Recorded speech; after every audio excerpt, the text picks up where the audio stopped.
তাহিরিকে চেনো না? ময়না আবার নির্বাচনে দাঁড়াইছে মোমবাতি মার্কা।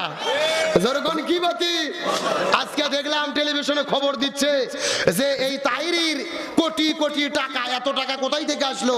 বলতেছে ব্যাংকে টাকা রেখেছে, ওখান থেকে সুদ আসে, ওই সুদের টাকা তাহিরির বাড়ে। যেরকম সুবহানাল্লাহ। কি তাহলে একটা আলেম হয়ে, হুজুর হয়ে, বক্তা হয়ে যদি সুদের টাকা দিয়ে লাখ লাখ টাকা জমায়, এটা ভালো লক্ষণ না খারাপ লক্ষণ? এটা কিয়ামতের আলামত রে পাগল। আগে দাঁড়াইছিল মোমবাতি, এর আগে একবার নির্বাচন করেছিল ডাব মার্কা। কি মার্কা? জনগণ ভোট তো দেয়নি, ডাব কেটে মাথার ঢালছে। এইবার মোমবাতি নিয়ে ঘুরতেছে, কি হবে আল্লাহ ভালো জানে, ভালো খারাপ বুঝবেন না। উনি একটা আলেম যদি সংসদে যায়, এটা ভালো, কোরআনের পক্ষে কথা বলবে, ইসলামের পক্ষে কথা বলবে। কিন্তু আমার কথা হলো, বাংলাদেশের সব আলেম এক হয়েছে, সব হুজুর এক হয়েছে, তুমি একা একা লাফাচ্ছ কেন একতাবদ্ধ না হয়ে? বরং গত 16 বছর এরা স্বৈরাচারের দালালি করেছে, হাসিনের পক্ষে তেল মেরেছে। অনেকেই তো ফতোয়া দিয়েছে, মাননীয় প্রধানমন্ত্রী আপনি জান্নাতি মানুষ। কথা কন না গা? ওই তেলবাজ মুনাফিক হুজুর থেকে আমাদের সাবধান থাকতে হবে। যে কথা বুঝাতে যাচ্ছিলাম ভালো করে বোঝেন। এই যে জিকিরের নামে যারা ভণ্ডামি করতেছে, এদের কি বাংলাদেশে কোনো বিপদ আছে? কোনো বিপদ নাই। কে বলে বিপদ আছে? কোনো বিপদ নাই। আচ্ছা সত্য করে বলেন তো, বাংলাদেশে কি জিকির করলে বিপদ হয়? নামাজ পড়লে বিপদ হয়? হজ করলে বিপদ হয়? একটা মাত্র ইবাদত বাংলাদেশে করলে বিপদ হয়। আপনারা বলতে পারবেন ওই ইবাদতের নাম কি? ভালো করে বোঝার চেষ্টা করেন। এই বাংলাদেশে নামাজ পড়লে বিপদ হয় না, হজ করলে বিপদ হয় না, যাকাত দিলে বিপদ হয় না, জিকির করলে বিপদ হয় না। এই দেশের ভেতরে তারাই বিপদের মধ্যে পড়েছে যারা জমিনের ভেতরে কোরআন বিজয়ের আন্দোলন করেছে। আর ইহাকে রাজনৈতিক ইবাদত বলা হয়। আমি আপনাদের একটা তথ্য দেই, ভালো করে বোঝেন। মুরব্বি বাবজান, হ্যাঁ, কোরআনের আইনের কথা শুনে উঠে যাওয়া কিন্তু লক্ষণ ভালো না। পেশাব করে যদি জাগার মাল জাগাত ফেরত না আসে, তাহলে মনে করবেন ভেজাল আছে। হ্যাঁ, আমি একটা তথ্য দিচ্ছি, ভালো করে শোনেন। আমাদের নবীজি রমজান মাসে 16 দিন রোজা রেখেছে। জোরে বলেন কয়দিন? 17ই রমজান সকালবেলা নবীজি রোজা ভেঙে ফেললেন, খেজুর খাইলেন, পানি খাইলেন। সাহাবীদেরকে বললেন তোমরাও রোজা ভেঙে ফেলো। সাহাবীরা বলতেছে ইয়া রাসূলুল্লাহ সাল্লাল্লাহু, এটা আপনি কেমন কথা বললেন? আপনি 3 দিন আগে ওয়াজ করেছেন একটা রোজার এত দাম, ইচ্ছা করে যদি কেউ একটা রোজা ছেড়ে দেয় লাগাতার 60টা রোজা রাখতে হবে, আবার যদি একটা রোজা ছেড়ে দেয় আবার লাগাতার 60টা রোজা রাখতে হবে। আপনি কেন রোজা ছাড়তে বললেন? রাসূল বলতেছে বেশি বোঝার চেষ্টা করো না। ওমা আতাকুমুর রাসূলু ফাখুযুহু ওমা নাহাকুম আনহু ফান্তাহু। আমি নবী যা বলি তা তোমরা করো, যা করতে নিষেধ করি তা থেকে দূরে থাকো। আবু জেহেল মদিনে আক্রমণ করেছে, আর বসে থাকা যাবে না। এখন আবু জেহেলের মোকাবেলা করতে হবে। তার মানে বোঝা গেল রোজা রাখা ইবাদত, তবে রোজার চাইতে দামি ইবাদত হলো এই জমিনের ভেতরে কোরআন বিজয়ের আন্দোলন করা। আমার বন্ধুগণ, মুসলমান ভাইরা গভীর মনোযোগ লক্ষ্য করুন।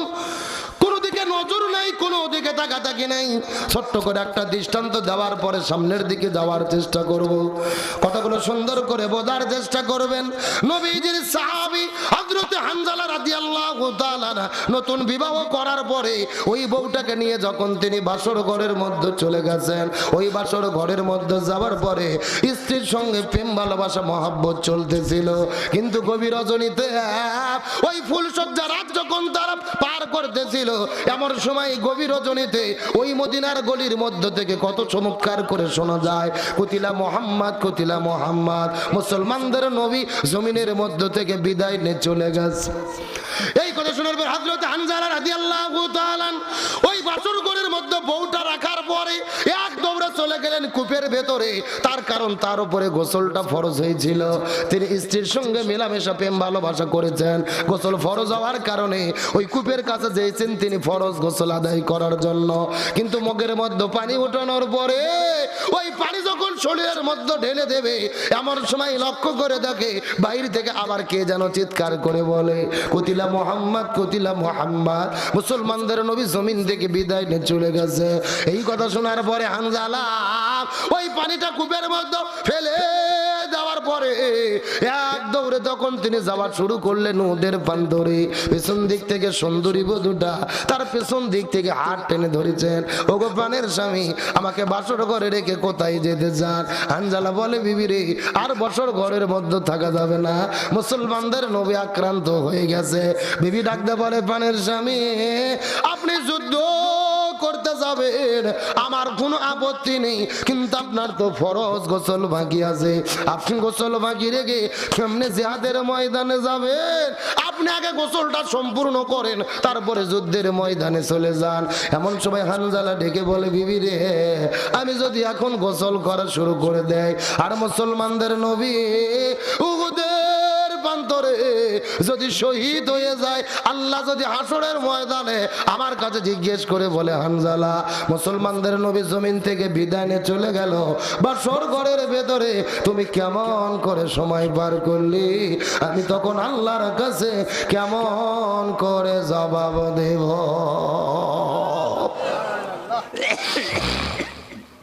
মুসলমানদের নবী যদি জমিন থেকে বিদায় নিয়ে চলে যায় আর হাসরের ময়দানে আল্লাহ যদি আমার কাছে জিজ্ঞেস করে বলে, হানজালা, মুসলমানদের নবী শাহাদাত বরণ করলো, কেমন করে তুমি সময় পার করলে? এই পাশে কথাটা বন্ধ হলো না।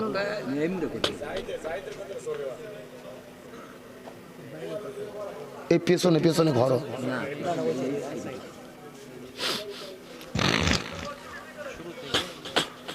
এ মুসলমান ভাইরা, গভীর মনোযোগ লক্ষ্য করে কথাটা বোঝার চেষ্টা করেন। মুসলমানের নবী যদি বিদায় নিয়ে চলে যায় আর হাসরের ময়দানে আল্লাহ যদি আমার কাছে জিজ্ঞেস করে বলে, হানজালা, মুসলমানদের নবী বিদায় নিয়ে চলে গেল, কেমন করে তুমি বাসর ঘরে সময় পার করলে, আমি তখন আল্লাহর কাছে কেমন করে জবাব দেব? এই কথা বলার পরে বাসর ঘরের মধ্য থেকে হাতের মধ্যে তরোয়াল নেওয়ার পরে উহুদের প্রান্তরে যখন হানজালা দৌড়ানো শুরু করলেন, দৌড়াইতে দৌড়াইতে হানজালা উহুদের প্রান্তরে যাওয়ার পরে মুসলমানদের পক্ষে তিনি যুদ্ধ করার শুরু করে দিলেন। কিন্তু তার যেহেতু ফরজ গোসল বাকি ছিল, ফজরের নামাজ তিনি পড়তে পারলেন না। ফজর কাজা হয়ে গেল, জোহর কাজা হয়ে গেল, আসরটাও কাজা। একদিকে ফরজ গোসল বাকি, আর একদিকে 3 ওয়াক্ত ফরজ নামাজ কাজা করার পরে আসর পরে মাগরিবের আগে লক্ষ্য করে দেখা গেল পিছন দিক থেকে একটা ঘাতক আসার পরে, কাফেরের বাচ্চা আসার পরে, হাতের মধ্যে তরোয়াল নেওয়ার পরে হানজালার কাঁধের উপরে যখন তরোয়ালটা মেরেছে, হানজালা বাসর ঘর থেকে এসে যুদ্ধের ময়দানে তার দেহ থেকে কাল্লাটা আলাদা হয়ে মাটির মধ্যে পড়ে গেলি। মুসলমান গভীর মনোযোগ, ওদের বন্ধুরা শুধু হানজালা নয়, নবীজির ৭০ জন সাহাবী শহীদ হয়ে গেছে। আজকেও যারা মক্কা মদিনায় হজ আর উমরা করার জন্য যাবে, ওই মদিনায় গেলে কিন্তু লক্ষ্য করে দেখবেন, মদিনায় উহুদ পাহাড়ের পাদদেশে একই জায়গার ভেতরে ৭০ জন সাহাবীর কবর আছে। এই যে মাহফিলটা চতুর্দিকে যে এরকম প্যান্ডেল করে ঘিরে রাখা হয়েছে, একই রকম ভাবে উহুদ পাহাড়ের পাদদেশে চতুর্দিক থেকে ইট দিয়ে, ওয়াল দিয়ে ঘিরে দেওয়া হয়েছে। ওই ৭০ জন সাহাবীর কবর খোদাই করে ওয়ালের সঙ্গে আরবিতে লেখা আছে।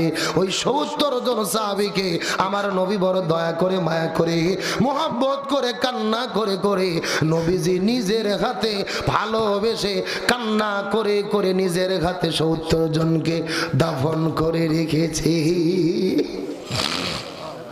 ওই মদিনা যাওয়ার পরে লক্ষ্য করে দেখলাম, মদিনার ভেতরে হাজার হাজার পাহাড় দেখা যায়, কোন পাহাড় কিন্তু অতটা লাল না। উহুদ পাহাড়কে যত পরিমাণ লালসে দেখা যায়। আমি মদিনার মানুষদেরকে জিজ্ঞেস করে বললাম, ভাই, এই মদিনার ভেতরে হাজার হাজার পাহাড়ের ভেতরে কোন পাহাড় তো এতটা লাল না, উহুদ পাহাড়কে এত লাল কেন দেখা যায়? মদিনার মানুষেরা বলে, হুজুর, মিথ্যা কথা বলবো না, পূর্বপুরুষদের কাছে শুনেছি, কিতাবের মধ্যে পড়েছি, আমাদের নবী উহুদের যুদ্ধের দিনে যখন যুদ্ধ করতে গিয়েছিল, ওই পেছন দিক থেকে একটা ঘাতক আসার পর নবীজির মাথা হেলমেটের মধ্যে যখন আঘাত করেছে, নবীজির মাথার হেলমেটটা ভেঙে 2 ভাগ হয়ে গেছে। এক ভাগ নবীজির দাঁতের মধ্যে ঢুকে পড়েছে, নবীজির দন্দান মোবারক শহীদ হয়ে গেছে। ওই দাঁতের মধ্য থেকে রক্ত বের হতে একটা ফোঁটা রক্ত এই জমিনের মধ্যে যখন পড়েছে, পুরো জমি থরথর থরথর থরথর করে কাঁপা শুরু করেছে। একটা ফোঁটা রক্ত যখন উহুদ পাহাড়ের নিচে পড়েছে, পুরো উহুদ পাহাড়টা কাঁপতে কাঁপতে কাঁপতে কাঁপতে কাঁপতে কাঁপতে ওই সাদা আর কালো থেকে লালচে বর্ণ ধারণ করেছে। লিল্লাহে তাকবীর। আমি নবী না চিনিলাম কি ভুল করিলাম, আমি নবী না চিনিলাম কি ভুল করিলাম, পশমে ঢালিলাম ঘি, মানুষ হইয়া জন্ম লইয়া মানুষের করিলাম কি, আমি মানুষ হইয়া জন্ম লইয়া মানুষের করিলাম কি। আমার নবীজি উহুদের প্রান্তরে হাউমাউ করে কান্না শুরু করলেন, কিন্তু নবীজি লক্ষ্য করে দেখতে পারে ওই মদিনার শহরের মধ্য থেকে একটা সুন্দরী মেয়ে বের হওয়ার পরে হাউমাউ করে কান্না করে করে করে করে উহুদের পাহাড়ের দিকে দৌড়ে দৌড়ে চলে আসে। নবী লক্ষ্য করে দেখলেন মেয়েটির হাতের মধ্যে মেহেদি, পায়ের মধ্যে মেহেদি। নবীজির বুঝতে বাকি রইল না, মেয়েটি বাসর ঘরের মধ্য থেকে উহুদের প্রান্তরে দৌড়ে চলে এসেছে। আস্তে করে নবী মেয়েটির কাছে যাওয়ার পরে ডাক দে বলে, মা তুমি বাসর ঘরের মধ্য থেকে উহুদের প্রান্তরে কেন দৌড়ে এলে? তার কারণ জানতে চাই বলতো। মেয়েটি কান্না করে করে বলে, ইয়া রাসূলুল্লাহ, আপনি কি আমাকে চিনতে পেরেছেন? আমি তো সেই মেয়ে গতকালকে বিকেল বেলা আপনার সাহাবী হানজালার সঙ্গে যেই মেয়েটিকে আপনি বিবাহ করে দিয়েছিলেন, আমি তো সেই মেয়ে। আপনার কি মনে পড়ে আপনি নিজের হাতে আপনার সাহাবী হানজালার সঙ্গে যেই মেয়েটিকে বিবাহ করে দিয়েছিলেন, আমি তো সেই মেয়ে। হানজালা আমাকে সঙ্গে করে নিয়ে রাতের বেলা যখন বাসর ঘরে চলে গেল, আমাদের মধ্যে প্রেম ভালোবাসা মহব্বত চলতেছিল, কিন্তু গভীর রজনীতে কে যেন চিৎকার করে ডেকে বলে, ফানা যুদ্ধ শুরু হয়ে গেছে, কুতিলা মুহাম্মদ, কুতিলা মুহাম্মদ। মুসলমানদের নবী জমিন থেকে বিদায় নিয়ে চলে গেছে। এই ঘোষণা শোনার পরে আমার স্বামী আমাকে বাসর ঘরের মধ্যে